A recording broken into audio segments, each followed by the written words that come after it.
ఓం నమ శివాయ. శివముక్కోటి రోజు ఈ కథ వినడం లేదా ఏదైనా శివాలయానికి వెళ్ళినప్పుడు ఈ కథ చక్కగా మీరు సేవ్ చేసుకొని ఆ కథ వినండి. ఈ కథ వినడం ద్వారా శివుని యొక్క సంపూర్ణ అనుగ్రహం కలుగుతుందండి. ఈ కథ చాలా విశేషమైంది, సేవ్ చేసుకోండి. భక్త నందనాయనార్ కథ చెప్తున్నాను, శ్రద్ధగా వినండి. ఒక చిదంబర క్షేత్రానికి 70 కిలోమీటర్ల దూరంలో ఒక కుగ్రామం ఉందండి. ఆ గ్రామంలో ఒక రైతున్నట, భూస్వామి. అతనికి చాలా పొలం ఉంది, 500 ఎకరాల భూమి ఉందట. అయితే అతను చాలా మదోన్మత్తుడు, అహంకారి, కొంచెం గర్వంగా ఉండేవాట. అతని దగ్గర పనిచేసే భక్తుడి పేరే నందుడు. చూడండి ఎంత మంచి పేరు, నందుడు అనే పేరు గల ఆ జీతగాడు ఎంతో శివభక్తుడు. శివుణ్ణి నిత్యం కూడా ఓం నమ శివాయ, ఓం నమ శివాయ అని నిరంతరం శివుని యొక్క ధ్యానంలో ఉండేవాటండి. అయితే ఒకరోజు శివముక్కోటి ఇక 2 రోజుల్లో రాబోతుంది.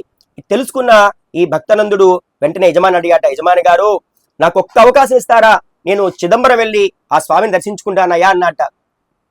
అప్పుడు ఆ యజమాని ఏమన్నాడు చెప్పండి, భక్తుడు కదా, ఎంతైనా సేవకుడు కదా, పంపించాలి కదా, తప్పకుండా వెళ్ళండి. అయితే మనకున్న 500 ఎకరాల భూమిని పండించేసేసేయండి, కోత కోసేసేయండి, చక్కగా సంచుల్లో నింపేసేయండి, ఇంటిలో ఉన్న కోశాగారంలో పెట్టి ధనాగారంలో వెళ్ళిపోండి అన్నట. నందుడికి ఇవేం తెలియదండి, ఒక్కటే తెలిసింది, వెళ్ళయ్యా ఇబ్బంది లేదన్నాడు కదా, ముందు ఒక్క మాటే పట్టుకున్నట. పట్టుకొని ఇక సరే అని చెప్పి ఈ పొలం వచ్చి పొలం పని చేద్దామని చూస్తే ఎంత భూమి అండి, 500 ఎకరాలంటే సుమారుగా మన గుంటూరు నగరం ఎంత ఉందో అంత ఉంటుందండి. అంత భూమిని చూసేసరికి గుండె అయిపోయింది.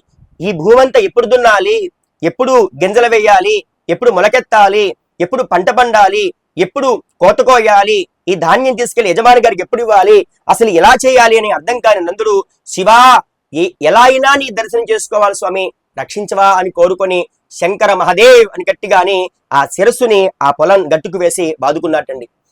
మరి చూడండి, శివుడంటే ఏంటనుకున్నారు? శివుడంటే భక్తవ శంకరుడు. ఆయనకి తెలుసు, మీ అందరికీ బోలాశంకరుడు ఆయన పేరు. వెంటనే శివుడు తన భక్తుల కోసం ఆ కైలాసం నుంచి భూమికి వచ్చాట. చూస్తే ఏముందండి, నాయనార్ గారి కింద పడిపోయాట. ఈ యొక్క భక్తనందుడు పడిపోయేసరికల్లా నాయనార్ యొక్క మనసులో ఉన్న సంకల్పం తెలుసుకున్నాడు. వెంటనే ఆకాశం వైపు చూశాడు, గణపతి సుబ్రహ్మణ్య అని అరిచాటండి. అంతే, వెంటనే కైలాసం నుంచి అటు గణపతి, సుబ్రహ్మణ్యేశ్వర స్వామి, వృషభేశ్వర, నందీశ్వర అన్నట. నందిగారు పార్వతి అని పిలిచాట. పార్వతి అమ్మవారు, ఇంద్రాది అష్టదిక్పాలకులు, గణేశాది పంచలోక పాలకులు, సమస్త దేవతలు కూడా ఈ యొక్క నందుడు పడిపోయిన చోటుకు వచ్చాట. వెంటనే ఈ భూమిని మనం దున్నాలి, గింజలు వేయాలి, వర్షం పడాలి, కోత కోయాలి, ధాన్యం తీసుకెళ్లి యజమానికి ఇవ్వాలని చెప్పేసరికల్లా శంకరుడే స్వయంగా ఆయన పంచని లోపల దూర్చుకొని ఇక నాగలు పట్టుకున్నాడండి.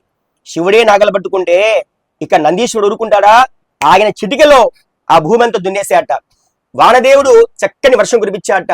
అగ్నిదేవుడు ఆ యొక్క గింజలు ఎంత ప్రమాణంలో పెరగాలో అంత అగ్నితత్వం, పృథివీ ఆపహ తేజో వాయురాకాశ పంచభూతాలు కూడా సమతుల్యంలో పనిచేసేట. వినాయకుడు నీళ్లు పోస్తున్నట, సుబ్రహ్మణ్య స్వామి ఎరువు చల్లుతున్నట, పార్వతీమాత ఆ వచ్చిన పంటనంతా కోసిందట. సమస్త దేవతలు కూడా ఒక్క రాత్రిలోనే 500 ఎకరాల భూమిని సేద్యం చేసి ఆ పంట తీసుకుని వెళ్ళి యజమాని గారికి ఇచ్చాట. అప్పుడు యజమాని అడిగాట, ఎవరండి మీరు, ఈ పంట అంతా ఎక్కడంటే, ఏమండి మా గురువు గారు ఉన్నారండి, ఆయన పేరే నందుడు, నందనాయనార్, ఆయన ఈ పంట మీకు ఇచ్చిరమ్మన్నారని అంట. నా ఇంట్లో పనిచేసే జీతగాడికి మీరు జీతగాళ్ళ అన్నట్టు. చూడండి, శివుణ్ణి తలుచుకుంటే శివుడే మనకి అంతగా ప్రేమను చూపిస్తాటండి. వెంటనే అతడు ఆశ్చర్యపోయాట. వెంటనే నాయనార్ అని పరిగెత్తుకుంటూ పొలంకు చూస్తే ఈ పొలంలో ఎక్కడున్నాడు ఆయన భక్తనందుడు, ఎక్కడ పడిపోయాడు అక్కడే ఉన్న స్పృహ వెళ్ళిపోయాడు. లేపాట, ఏమయ్యా ఎంత మహత్తరమైన కార్యం చేశావు, ఈ ప్రపంచంలో ఏ భక్తుడు కూడా శివుడి యొక్క ఇంతగా ఆయన అనుగ్రహం కలగలేదయ్యా, నువ్వు ధన్యుడవయ్యా అన్నట. అప్పుడు ఏం జరిగిందయ్యా అంటే, అప్పుడు చెప్పాడు ఆ యొక్క యజమాని చెప్తాట, నేను చాలా సంతోషించాను అనుకుని ఆ భక్తనుడు చాలా ఏడ్చాట. స్వామి నాకు కనిపించవా శంకరా, మా యజమాని కనిపించావా, ఎంత నన్ను దయాళుడవయ్యా అని కోరుకొని పరిగెత్తుకుంటూ చిదంబరంకి వెళ్ళాడండి. ఆ చిదంబర క్షేత్రానికి వెళ్ళాట. చిదంబర క్షేత్రానికి వెళ్ళేసరికల్లా అక్కడ ఆయనకి అప్పుడు భక్తులు కోలాహలంగా ఉండి లోపల రాని పరిస్థితుందట.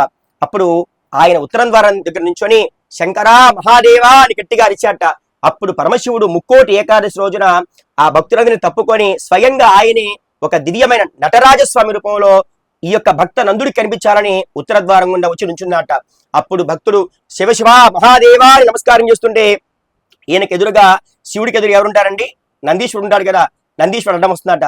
శంకరా, నిన్ను చూద్దాం అనుకుంటే నందిగారు అడ్డంగా ఉన్నారయ్యా, నీ దివ్య దర్శనం కావాలి అని కోరుకున్నట. వెంటనే పరమశివుడు అన్నట, వృషభేశ్వర, నందీశ్వర కొంచెం జరగవయ్యా పక్కకన్నట. అప్పుడు నందీశ్వరుడు అక్కడ శివుడు ఎదురు నుంచి పక్కకి వెళ్ళిపోయాట. అప్పుడు భక్త నందుడు చక్కగా శివుని చూసి మధురము శివ మంత్రం మదిలో మరువకెవో మనసా అని చక్కగా స్తోత్రం చేశాట. ఏవో మరి భక్తులు పాడుకునే పాటలు చాలా ఉంటాయి కదండి, ఆ లింగాష్టకము ఏదో ఒకటి పారాయణ చేసి, శంకరా చాలయ్యా, ఈ దివ్యమైన దేహానికి ఇంతటి వైభవాన్ని ఇచ్చావు కదా, ఈ జన్మ ధన్యమైపోయింది శంకర్ అంటే, ఆ రోజు భక్త నందనాయుడిని అందరూ చూస్తుండగా శివుడు తనలో ఐక్యం చేసుకున్నాడండి. ఎప్పుడైతే నందీశుడు పక్కకెళ్ళాడు కదా, శివుడు అన్నట్ట మళ్ళీ ఏ భక్తుడైనా వచ్చి ఇక్కడ మరి దర్శనానికి నీకు ఇబ్బంది అవుతుందేమో అని చెప్పి, ఇక నందీశ్వర ఇక్కడ మాత్రం ఉత్తర ద్వారంలో మాత్రం నువ్వు ఉండబాకాయ అంటే ఆయన పక్కకెళ్ళి నుంచున్నాట. ఇప్పటికీ ఆ నందీశ్వరుడు పక్కగానే ఉన్నాడు శాస్త్రము. కాబట్టి భక్తులారా, ఇది చాలా గొప్పదైన భక్త నందుడి యొక్క కథ. ఈయననే నందనాయనార్ అని పిలిచారండి. మీరు ఎప్పుడైనా ఏదైనా శివాలయం వెళ్ళినప్పుడు ఈ ఒక్క కథని మీరు సేవ్ చేసుకొని చక్కగా వినండి. పరమశివుడే వచ్చి భక్తుడి కోసం పంట పండించిన అద్భుతమైన కథ ఈ కథ.